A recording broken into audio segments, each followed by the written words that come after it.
Hi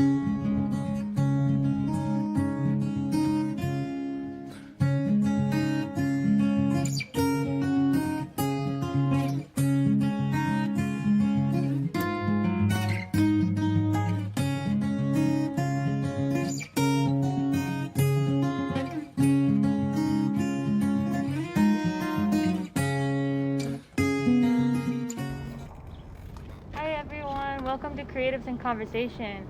Today we have our guest Cynthia Storer, who is an artist and regular here at OFFCenter. How are you doing today, Cynthia? I'm doing just wonderful, and it's so beautiful today.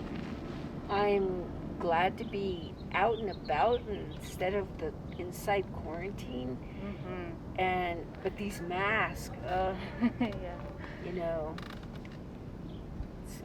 makes it a little bit harder to breathe, I'll tell you. True, totally. How have you been?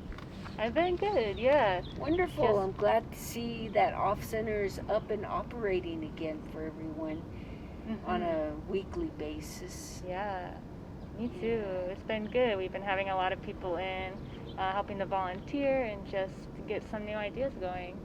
So we can move forward. Wonderful. Yeah. All right. My first question for you is, how did you get started in art making? What are some of the first creations you ever remember creating? Okay.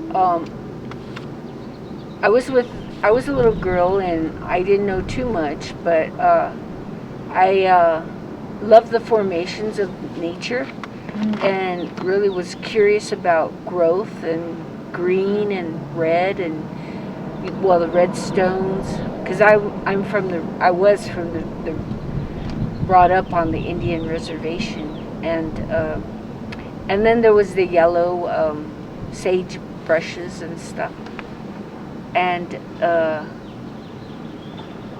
but one day it rained and there was a beautiful rainbow, so I was just so amazed about it. But during all that, living like in a little hogan, my grandma used to weave, and she'd sit there and she'd spin and she'd carded, and I was like, what are you doing and what's this for? And but from day to day, I saw this beautiful rug that she wove. And she brought it all the way over here into Albuquerque Old Town, and she started to sell to the collectors, and those memories went away with the collector. So I was it was always on the top of my mind about that particular moment in time. And I was fortunate enough to run across it like in this little pawn shop. Wow. So I was just so fulfilled that I had to have it, and I purchased it, and now it's with me for the rest of my life. Wow. And so the process of the spinning and the carding and the dyeing of wool and the heat and the flames brought me internally together. So I started to see what else was out there that was affiliated with the indigenous people, and I came across the beadwork and the silversmithing and the fashion designs. So I kind of collaborated as much as I could until materials started to deplete, and because of poverty and other things that got in the way. But I was sitting there for years and years next to my grandparents and my elders, and while all of this was going on, and during the winters, the fire in the fireplace would be inflamed to warm up the house. But sometimes we had like smoke inhalation, and the soot would go into the room. And after all those years, maybe 25, 35 years or so, I was in and out of the place and either getting educated or just going to explore in the cities.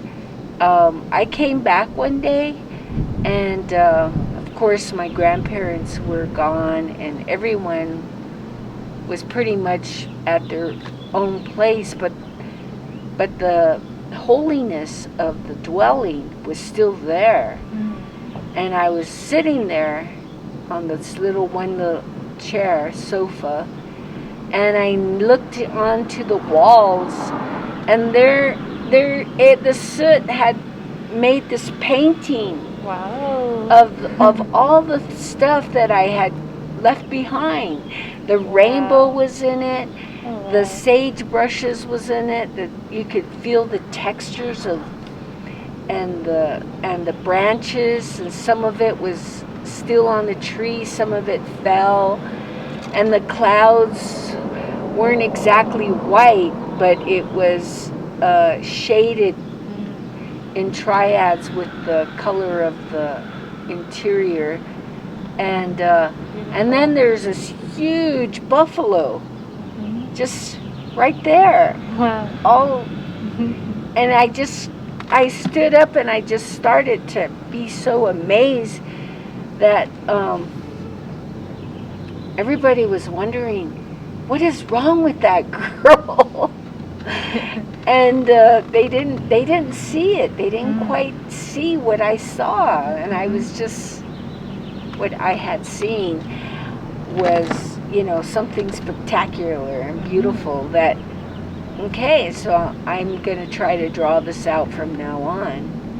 And then, but I wasn't too quite sure, because the English language and alphabets got in the way, so I put everything aside and started getting into writing and literature and definitions and higher vocabulary, and then from there on it became into these theories of creative writing and political writing, journalism and novels and fiction and nonfiction. And it was just enormous that I started to get into books of travels, and then fashion design. Wow. It was so spectacular. That's amazing. And I just, it was endless, Question number 2 is there anything in particular that inspires you to create? What keeps you creating these days? Let's see, just unfinished projects. Yeah. I mean, it's so tedious that, I mean, doing a watercolor, you can't just do one in an instant. Maybe you can, it's possible, and it's very unique. But truly, it's really tedious work. Because I do a lot of beading. It's like weaving, but I do weaving too. It's not like beading at all. I mean, weaving is more precise, and I love all those European, or those, what do you call those blankets and rug weaving from Persian rugs and stuff like that. Those are so beautiful and tedious. But you're wearing a couple of your pieces. Yeah, I did a woven buckle with my beads. Wow. But So you can do anything with beads. I could add ponchos. And I've incorporated them in fashion design, so it's really beautiful. Yeah.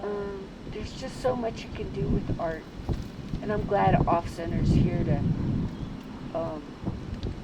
make it happen for us, because there's a lot of found objects that we can put together. Like last week I saw someone's shoe Mm-hmm. with a bunch of flowers and Aw. beads and stuff on it, and Cool. wings on the side. Cute. Just as a little sculpture, found object sculpture. Mm-hmm. It's just unique. Yeah. And I've seen some really professional pieces too, which is also unique. And our masks are now very artistic inclined. So that's unique. Totally. Yeah. Yeah. My next question is, since we met at Off Center and you used to come in regularly, and you still do actually to see us, would you like to share any stories or feelings about your experience participating in the studio? Like, I guess, like, do you have any fun memories here that you would want to share, or like funny stories, or just anything? Oh yeah, all the time. I remember lots of magnificent stuff that they are not aware of. You know, I mean, some are there just sitting there talking to themselves, and that makes great mono. And some have these beautiful drawings. Oh, it's unbelievable. The paintings, the drawings, and I'm really glad it's making them move forward. And they always like to come up to me, and because I like to critique what they're doing, and then educating them a little bit further more, that they get so surprised and want to, incorporate another one or something else. I love all the Mona Lisas that they've come out of the studio. Oh wow. Yeah. I didn't know. And I just think that it needs to expand a little bit more. And I'm glad that now we have a printing room. Yeah. So, or a silkscreen room, whatever that might make the community a little proud of their print, wearable art, Totally. or just an art frame and sold the next day. Yeah. Or album covers. I mean, there's so much you can do with that. True, yeah. And the writing group is such a fantastic experience too. And I love how they come out with their prose and poetry and monos, and of course a lot of it should be copied and have published, you know. But this is just a small community, so we just only have pamphlets of them, I notice. But it would be nice to have it annually, or even like a poetic justice scene. I think I only experienced that once, and I was one of maybe 3 characters, so that needs to happen more often. That would be cool. But art isn't everything. It creates everything. So that's the unique part of life. And I don't know why they want to erase it. There's not a big enough eraser to erase it. True. I know. We can keep creating forever. Creativity is endless. Cool. We'll do one more question, and I'm kind of going to combine a couple questions here because they're really related, but I just wanted to ask you, like, is there anything that do you have any ideas, like, for OFFCenters, anything that you'd like to see here, not even necessarily at OFFCenter, but anything in the community, for people who like to make art in, like, community spaces? Is there anything that's, like, kind of missing that you would like to see happen? Well, I think it's already happening. We got the poetry written in the street on the cement sidewalks. That was beautiful. And it happens so now and then. And let's see, we need a fashion show once in a while. We used to have them. Oh, yeah? Yeah. Cool. And I guess every particular place has its name on it. And Albuquerque is known for native arts. But we have Santa Fe that's open to all arts, international arts of the world. And Santa Fe is, one of the oldest cities in the world too, or in the United States. But Albuquerque is the market of all sorts of foods and art that I think it's because maybe we have to preserve the water. And you're nice to know that when you do art, you need water and fire and paper. And of course, pens and color, the elements. But those are all pre-manufactured now. We just have to sit down and sew it all together. Yeah, totally. I think that's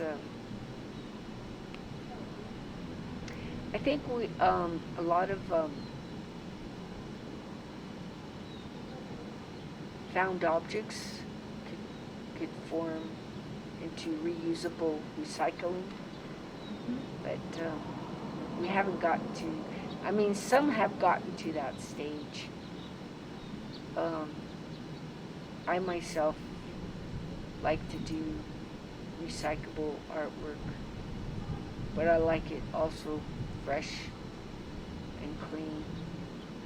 But it just depends on what you have, or what's provided, what you can do. Definitely. Yeah. Well, thank you for sharing about that. You're welcome. Is there any last other things you want to share as we wrap up about your art or your experience as a creative person, or if you want to share about, I know that last year I saw you vending some of your beadwork and stuff, like around the growers market, or maybe you'll take part in some of the markets that are going to happen with First Fridays in the coming months. Yeah, that would be exciting. Awesome. Well, thank you so much for being here and sharing a bit about yourself and your story. So, yeah. You're so wonderful, Chateau Blue. Chateau Blue. Yeah. Cool. Well, thank you for joining us, everyone, and we will see you on our next Creatives in Conversation next month. On the next line.